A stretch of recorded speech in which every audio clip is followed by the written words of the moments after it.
Cleveland Browns fans for some time now have been waiting for somebody to speak on the worst trade in NFL history. And today, Jimmy Haslam did just that. We'll talk about it. Jam-packed Monday, Browns 3D. Everybody stick around.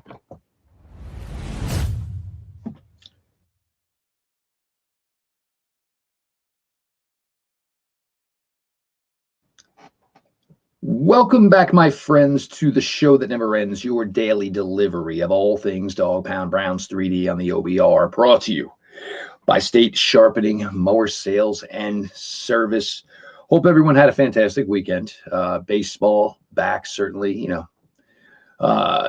gives us all a little something to, take our eyes off of, what's going on here with the Cleveland Browns as we anticipate April 24th, which is coming quicker than anybody anticipates. Better weather, hopefully, for everybody. And of course, we appreciate everybody who supports us here at the OBR by reading the written daily content. And then, of course, coming out every night, checking out the nightly streaming here on the OBR on YouTube. And, of course, the OBR over on Twitch, Browns 3D. You will get Q after me, Quincy Carrier. I'm sure Jacob will be by with Sam Penix after that, give you guys some draft talk. Just trying to give you guys the greatest content and, we day in, day out that we can here on the OBR streaming networks. There's a lot to actually go with here. I think for me, though, the one we're absolutely going to have to absolutely start with was Jimmy Haslam speaking. Okay. Look, we all know, and nobody's fooled to this point, that this organization was all of a sudden starting to turn around from a national perspective. And then 21 went the way it did. Baker injured, and Baker going through so much in his personal life at the time, a lawsuit against his father and his brother, who were, basically just pilfering through his money. And the Browns decided that he was just not their guy long term. Look, amends.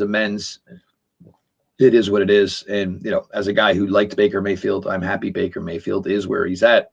And things are going extremely well for the Browns' former signal caller. You felt you needed this huge move.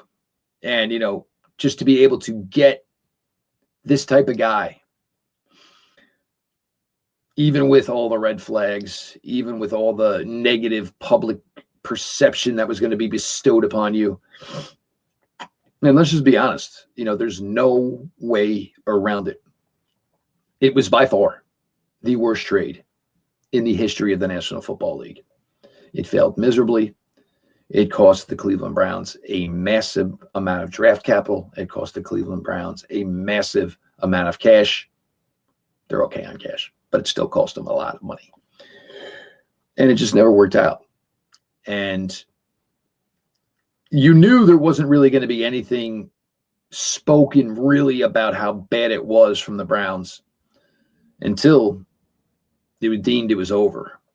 Well, I think Jimmy Haslam, in fact, today deemed it dead. This sounded like a eulogy when Jimmy Haslam was speaking about this. It was just terrible. It just didn't work. You tried to take a swing and you missed. And obviously it all blew up in their face. Terrible, terrible move for this team. It's kind of ironic that this team somehow in those 3 seasons actually went to a playoff game. Granted, it was not with Deshaun Watson. And I think it's just what people needed to hear. Just say it. Just say it. I think there's certain things that people expect to hear from coaches, general manager, ownership that they're never going to hear. And that, and there is certainly in my mind a code of what you can and cannot speak on. But basically to me, this said that, it's great that Deshaun Watson apparently is going to the building every day, maybe by his contract. That is what he's supposed to do to continue to get his money. But as far as any way whatsoever, Deshaun Watson ever putting on a helmet and taking a snap for the Cleveland Browns, no, that is dead. That is buried. That is over. Finito. I think it was something that everybody wanted to hear. Everybody needed to hear. It needed to be said. Now, going further with that, Jimmy Haslam is basically trying to put this all on himself. And look, everybody's guilty. And I will, for those of you who have not heard me say before, I am on record. If you feel Andrew Berry and Kevin Stefanski deserve to have been fired over making the move for Deshaun Watson, I can't argue with you. It's a fireable offense. Their names right now are associated with one of the worst trades in the history of the National Football League. Certainly could be deemed fireable. And for a lot of you who I talk with, I kind of agree with you that Jimmy Haslam did not fire them over it. But not only has Jimmy Haslam not fired them over it, and even last season extended his general manager and extended his head coach, Jimmy Haslam is basically trying to jump on the grenade and saying to put it on him. First things first, I love this type of attitude. This is the way it should work going up the pole. Coach protects the players. General manager protects the coach. Owner protects everybody. So for Jimmy Haslam to do what he did today, I absolutely applaud him. And, I'm extremely, extremely impressed. Of course, Jimmy was involved. How high, I have no idea. I have some thoughts, and some of them kind of have been confirmed over the years in ramblings and messaging with certain people who would maybe know a little bit more than me. This kind of got into a bidding war back in 22 when everybody was trying to chase Deshaun Watson down. And if there's one thing a man with a lot of power, a lot of assets, and certainly a lot of money does not want to lose, it's a bidding war. So Jimmy went to bat for his guys back then and gave them the okay to say, do what you got to do to get it done. And then when it came down to, it was all kind of similar because Deshaun obviously was going to get a contract extension wherever he got moved to. And all of a sudden, it seemed like the Browns weren't in it again. The Browns came up with the idea of offering the contract and offering it fully guaranteed. Obviously, Jimmy's money. Jimmy would certainly have to be the one to sign off on it. Got the deal done. Took absolute beating, and rightfully so, for making the move for the player with all these allegations. And in year one, it kind of went maybe how people expected. The suspension, remember, was never supposed to be that long. Then the suspension was extended to 11 games. Deshaun came back, went 3-3. Didn't look that great. But again, everybody was kind of thinking, well, he's been away from football for almost 2 calendar years. So it was kind of expected. Then 2023, wins that big game in Baltimore. We find out the shoulder is broken. So he's out for the year. This year, just wasn't playing very well. Tears the Achilles not once, but twice. And here are the Browns now in this position where, they are back into the quarterback market, or at least trying to find some answer for at least this season. And maybe taking a year or two to try to find, a couple of guys that they can maybe have in that room, that one of these guys turns out to be, hopefully, the franchise quarterback they thought they were acquiring back on March 17th of 2022. But it needed to be said. Who knew when these words were finally going to come? But they were put out there today. And your owner stepped up and put it out, the fire, and took the blame and protected his coach and protected his general manager. We turn the page. The Deshaun Watson era in Cleveland will never be again. End. Hallelujah. Browns 3D continues. Everybody stick around. We've been talking for a couple of weeks now, maybe even months now, and we're really excited about the partnership with State Sharpening Mower Sales and Service in Broadview Heights.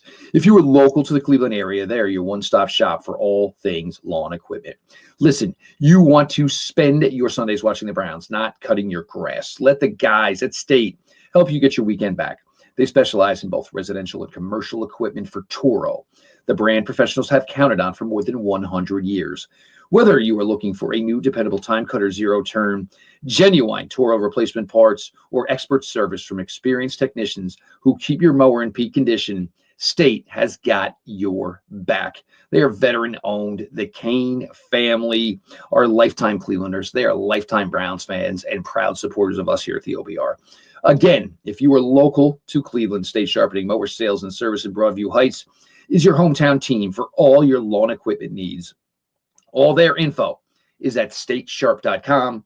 That is STATESHARP.com. Browns 3D continues. Of course, we appreciate you all for the support here, the written content daily, the nightly streaming that we're putting together. Again, Quincy Carey after me, Jacob Roche, and I believe Sam Penix after that. So, make sure you stick around here, certainly at the OBR on YouTube, and of course the OBR over on Twitch as well. Now, certainly a lot more to get to here in regards, to you Cleveland Browns. Again, April 24th, round one fires off. Let's see, where do we start here now? With what was said today from Jimmy Haslam and the way you've heard in the past day or so, Andrew Berry speak on the quarterback position, Kevin Stefanski speak on the quarterback position, and Jimmy Haslam speak on the quarterback position and the future of the quarterback position with the Cleveland Browns. From what I think I heard is basically they had all told you in not so many terms that they felt Cam Ward would be the guy. They also told you that Cam Ward will not be available. When they say you can't force the guy, if it's just not your guy, it's just not your guy. But also what this tells me and what I believe, and this is going to put a big poo-poo out there for a lot of you, is that what it tells me, and I hear so many people, well, Berry and Stefanski, they're drafting with their jobs on the line. These are also the same people who told you that Myles Garrett had all the leverage and the Browns were going to have to trade him. You probably know where you heard it too. And you probably know where you heard it real first, right? Over here, OBR, probably. I think Kevin Stefanski and Andrew Berry are a lot more safe than a lot of you want to believe. And I believe that they have had deep conversations with owner Jimmy Haslam. And like we told you when I started here at the OBR, there was no clear-cut, concise answer for the quarterback position within this offseason and draft. There just wasn't one. And I believe their owner believes them. We don't know the lengths of the contract extensions Andrew Berry and Kevin Stefanski were given last offseason. I believe it was June. We don't know. We don't know how long they're going to be here. We don't know how long those deals are. And I'm not saying Jimmy's keeping them around just because he doesn't want to pay them to not be here. Jimmy's got a boatload of money. Don't think he cares. I think Jimmy Haslam is happy with the guys in that position. Happy with the results? Sure not. Probably not. Frustrated? Spoke on Myles Garrett. And what did I tell you all when Myles Garrett tried to request to meet with Jimmy Haslam? I told you all, if that meeting were to take place, first off, it was not going to take place, but if it were going to take place, what was Jimmy Haslam going to say? Myles Garrett was frustrated, which Jimmy Haslam agrees with. What did Jimmy Haslam say today when he spoke on that? I'm frustrated. I paid the highest roster in the NFL, and my team went 3-14.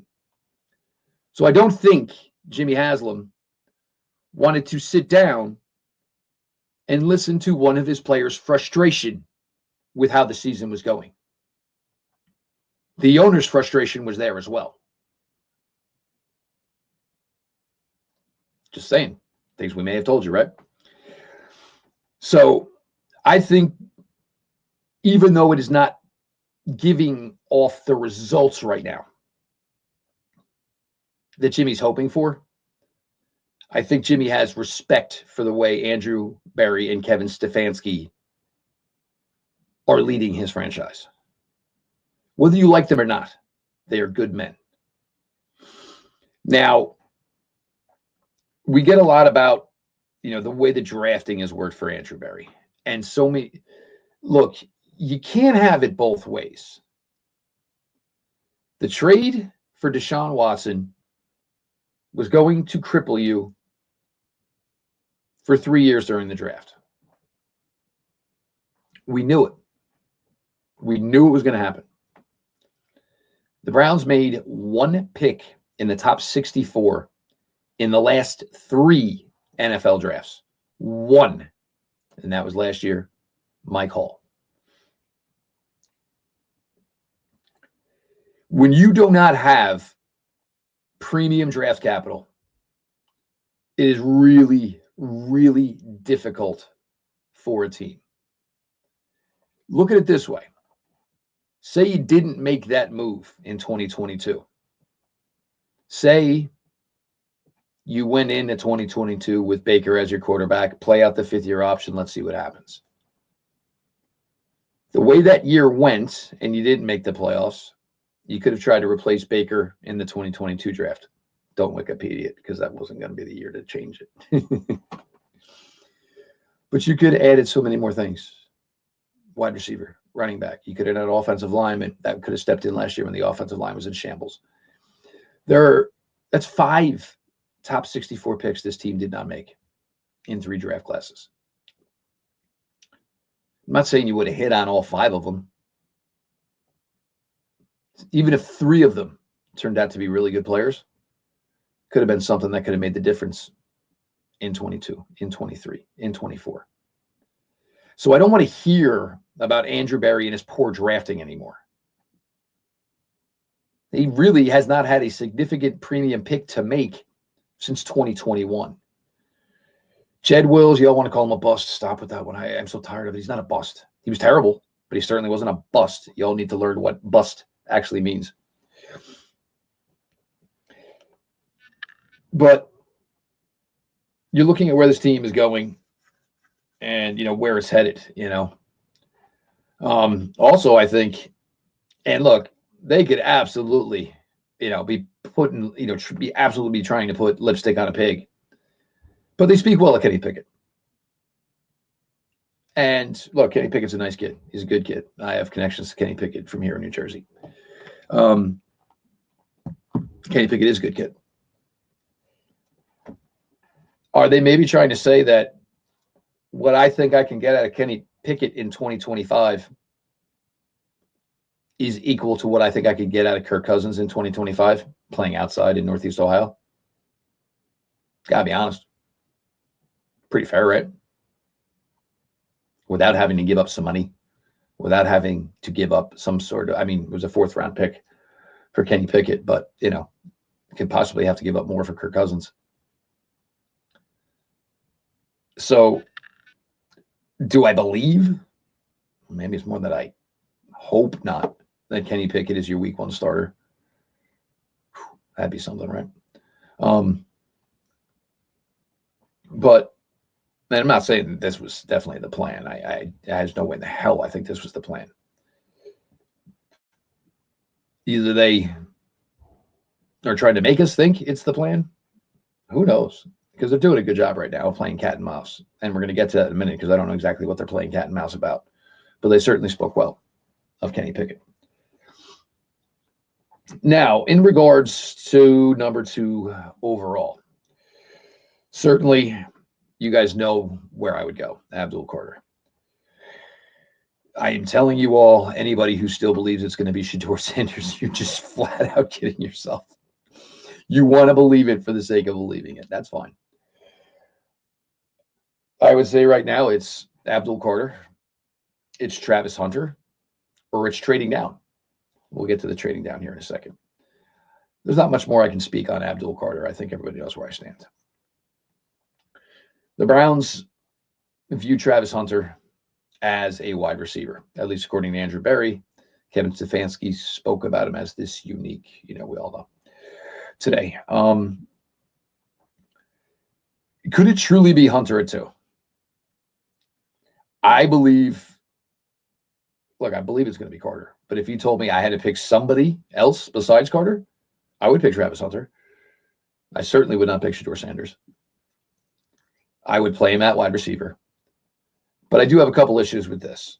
Just on Hunter, he'll test Friday out in Boulder. Please run a 40, kid. Because it's 6 feet, 183 pounds. I'm hoping you're at least sub 4.4. I don't think you are. I hope you are. But look, Hunter is dynamic. He is unique. He is great when the ball is in the air. He's just absolutely, absolutely special guy. And I've said it before, and I'll say it again. If he was 6'1", 200 pounds, conceivably, there'd be no question about whether he was worthy of the number 2 overall pick in this draft. There'd be no question whatsoever. But here is my theory of drafting Hunter, and this has nothing to do with that with Hunter, is if the Browns go into this and take Travis Hunter at 2, you've basically made a move for your quarterback without knowing who your quarterback is, which is usually not the way it's done. Think about Burrow. When Burrow was drafted, they drafted Higgins. The following year, they drafted Jamar. So Jamar became the ultra piece to that deal, but that was after you already had Joe. So the Browns would be bringing in this receiving weapon that they think very extremely highly of, and rightfully so, but not having any idea who the quarterback is to attach him to. Feels a little bit like hustling backwards. I'm not sure, I'm not sure if I understand how that theory or philosophy works. Now, if you asked me if it wasn't Carter, if it wasn't Hunter, who would it be? Again, I'm not going Shedeur Sanders. I would then say trade down. And this is where it gets interesting. And we've been talking about this a little bit, on social media yesterday. Can the Cleveland Browns conceivably trade from 2 to 4 and still get Abdul Carter?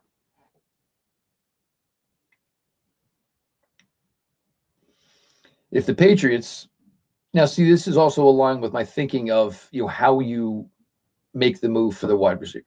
You've got Drake May in place. You've watched a boatload of film, and you think Hunter and May, I'm not saying I know, I'm just saying the theory. So the New England staff put in a ton of work and said, look, Hunter and May, it just can work. And it should work extremely well. We want to get above number 3, even though I still think I know what the New York Giants are doing. Patriots want to get to 2 to take Travis Hunter. Browns drop back to 4. Obviously, some more picks coming in the fold there. The New York Giants take Shedeur Sanders at 3. And I got news for you. Russell Wilson and that Jameis Winston combo with cutlets is not enough for me to believe that a team that spent all fall chasing Shedeur Sanders wherever the University of Colorado played in the New York Giants, that quarterback room is doing nothing from stopping me to get my quarterback if I feel he is my quarterback. I think the Giants feel Shedeur Sanders could be their quarterback. So now all of a sudden the Browns could be at 4. Maybe still get Abdul Carter. And now you're going to add probably the Giants' second-round pick this year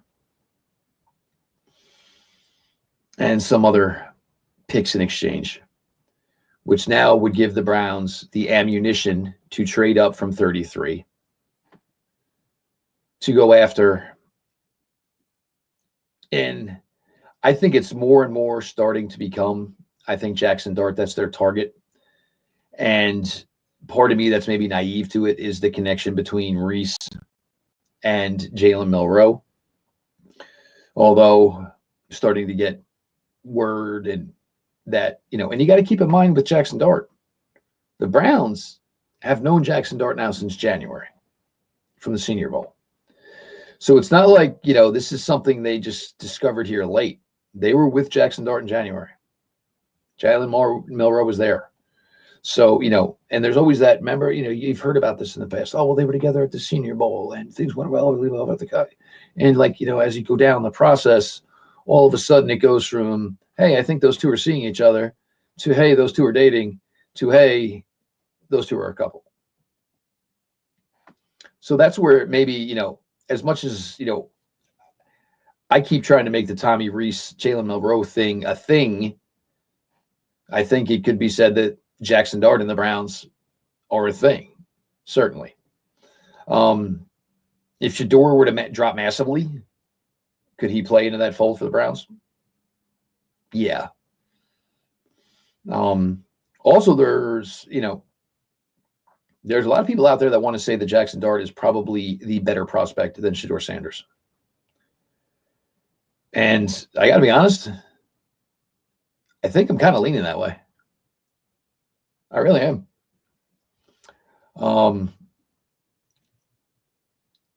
It'd be minute, but I mean, Jackson Dart gives you things athletically. Shedeur, you get zero zilch. I know I was talking with somebody the other night, Saturday night. Oh, and by the way, everybody, thank you for the birthday wishes. Also leads to usually some good draft talk. This is a great thing about my birthday being March 30th is because when people message me, I'm not, I don't feel like I'm bothering them when I message, hey, thanks. Hey, what do you think about this? There's a lot of people who believe, I shouldn't say believe, have concerns that Shedeur Sanders has been basically attached to his father for so long. And this isn't like a bad thing. It's just that, Shedeur is now going to experience this football life outside of the realm of playing for his old man. And how's that all going to work? So certainly questions there. But that would be my top 3 options at 2. I don't think Shedeur Sanders even plays into it. It's Carter at 2, Hunter at 2, or trade to 4. Hopefully still get Carter, which I think you would, because New England wouldn't be trading up for Carter. New England would be trading up for Hunter. And when you make these deals, they tell you who they're going to take. You don't get bamboozled. I think everybody has that big idea. And, another one I'm kind of getting tired of right now is, this is all smoke about the Browns. This is all smoke. Who are they trying to throw the smoke screen to? Cam Ward's going 1. The Browns draft 2. Who are they trying to smoke screen? There's nobody to smoke screen. They control their own destiny. They either stay at 2, pick their dude, or drop back a little bit and pick another one of their dudes. The smoke. Now there's no smoke. There's nobody to smoke screen here. It's just that simple. So, sometimes these cliches get picked up and everybody runs when they have no idea what the world they're even talking about. Drives me bananas. Just seeing if we have any updates on anything real quick. We do not. But we got a lot from the Browns today. Absolutely. Love what Jimmy did. It had to be said. Jimmy said it. Jimmy backed his boys. Love it. Watson, don't ever have to talk about it anymore. And the other thing, and the last thing I'm sorry about the trading down is Browns still need 2 to 3 quarterbacks. The Browns still need 3 running backs. Browns still need 1, if not 2, wide receivers. Browns still need an offensive tackle. They still need 2 tight ends. Whatever you're going to do on defense, on the D-line. Linebacker, you might be okay. We got a little bit of word on JOK. Basically, the update was we don't have much of an update. I tell you what, though, it was something at least in regards to Jeremiah Owusu-Koramoah. Secondary, certainly need help with the safety. Even with 10 selections in this draft, I don't know how the Browns are satisfying all those needs. But what this tells me is the Browns, in my opinion, are looking at this draft like it's Costco or Sam's Club. They're looking to get a haul. I don't think they're going to fill every need they have this year. And that's understandably so. No team ever really fills every need they have on their roster through the draft. But they want to get young. They want to get less expensive. Not because they have to, but because they're choosing to. Stick around for Quincy Carrier. Stick around for Jacob Roche and Sam. It's been a crazy time here. We still got about 3 weeks and change till April 24th to kick it all off, and I cannot wait, foaming at the mouth, to be completely honest with you. Love for the Browns to get another move or 2 in here before the draft. Kind of feels like we're moving in, molasses at this point as far as the Browns and finishing off this roster of veterans before the draft. Again, we're super, super appreciative for everybody coming out every day, reading the written content. The nightly streaming, like we see the number in subscriptions rising. Obviously, this is something you guys into, and we're certainly crazy appreciative to have you all here on a day in, day out basis. So make sure you're certainly subscribed on OBR on YouTube, the OBR over on Twitch as well. Browns 3D on the OBR has been brought to you by State Sharpening Mower Sales and Service. This has been your daily delivery of all things Dog Pound. Browns 3D on the OBR. And we will talk to you all tomorrow.